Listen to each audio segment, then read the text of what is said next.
everyone, and welcome back to another edition of the Valley Vlog. My name is Callan Forrester, and if you don't know already, this is a video series done by the Gleaner where I try out fun, COVID-safe activities that you can do from the safety of your own home while still feeling connected to your community. Now, I don't know about all of you, but I am a huge holiday person. Once the holidays roll around, I love all the baking, I love the decorations, I love all the shopping, I love just being around people and feeling that festive spirit. And now that it's December and we've had our first snowfall of the year, I thought it is the perfect time to kick off some holiday-themed vlogs. So, today we're doing something a little bit ambitious, but I have confidence that we will be able to get through it with at least a semi-mediocre result. Today we're going to make a gingerbread house from scratch, and I am so excited. I know my house is going to smell amazing, and I know it's going to be the perfect addition to a Christmas table. We've got lots to do today, so let's get started. I am so excited to make this gingerbread house with all of you today, but it does take some preparation. In advance, I already made the cookie pieces for the gingerbread house, so we're going to check in with yesterday, Callan, and she'll explain to you how that process works. It's the day before, and we're going to prepare our gingerbread. For this recipe, you'll need flour, baking powder, cinnamon, ginger, cloves, salt, eggs, brown sugar, molasses, water, and I think that, oh, and butter, of course. How can we forget butter? I'm gonna be honest, that was a longer list than usual to remember. Start by combining your dry ingredients into a bowl. This includes your flour, baking powder, spices, and salt.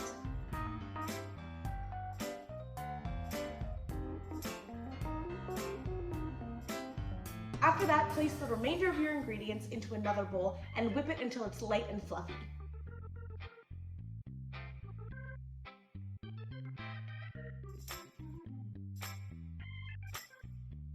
Now combine your two mixtures and mix until well incorporated. If you're finding that the dough is a little too sticky, you can add some more flour, and if you're finding that it's a little too dry, you can add a little bit more water.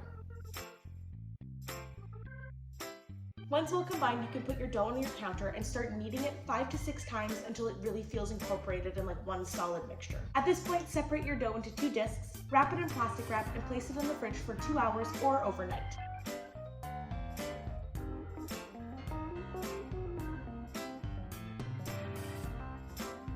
While you're waiting for your dough to set, print off templates to make sure that your gingerbread house is the right size. I'll leave a link in the description below to a template that I use that has perfect ratios to make the perfect gingerbread house.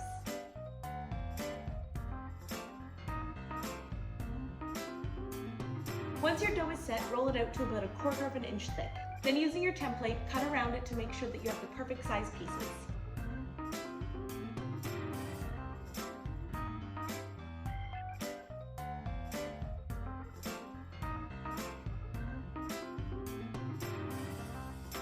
Now bake your pieces until they just start to turn golden brown. Your bigger ones should take about 12 to 15 minutes and your smaller ones about 6 to 8.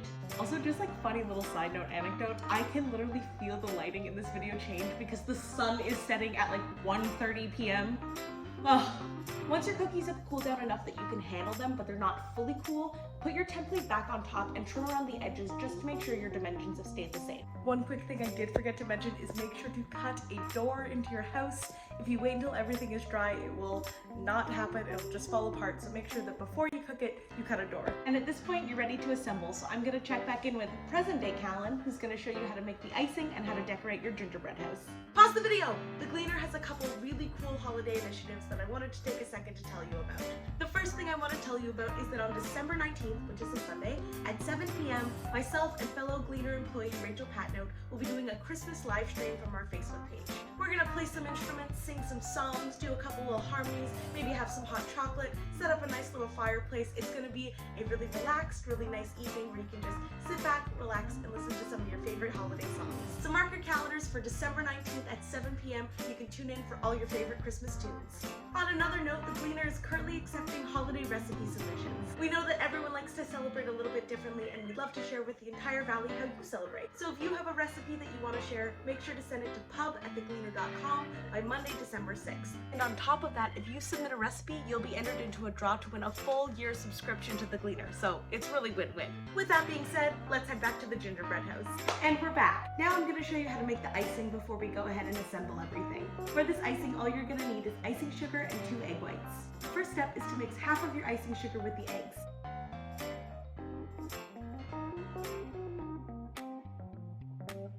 To make sure it's safe to eat, you're going to cook that over a double boiler until it reaches about 165 degrees.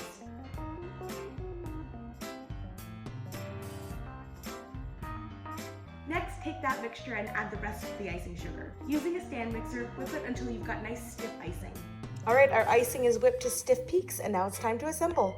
And now you've got royal icing. When the icing is ready, go ahead and put it in a large Ziploc bag and then cut off one of the tips. That way you can turn it into a homemade piping bag. To assemble your actual gingerbread house, a lot of this will be up to you. But something that's really important to know is that you have to build your base first and let it sit for at least an hour before adding your roof. Each new addition that you try to stick together will really have to stay in place for a couple minutes to harden, and then for a full hour before it's fully hardened.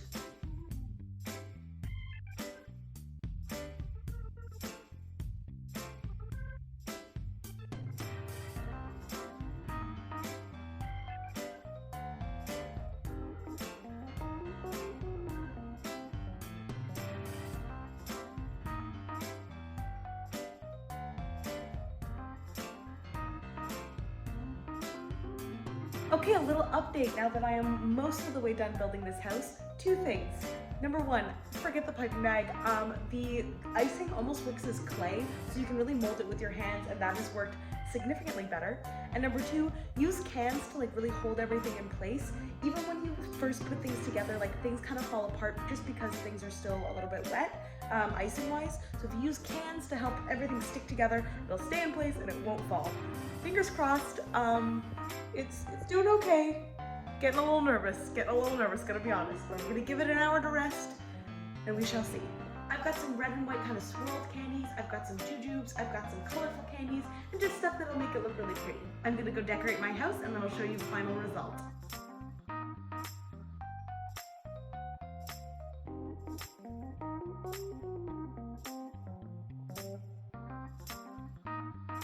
Ta-da! Here it is. I am so happy with the final product. I will say it's not perfect. It's got a couple little cracks, but honestly, for a first time making a gingerbread house, I am so happy. It may not be perfect, but I absolutely love it, and I cannot wait to dig in.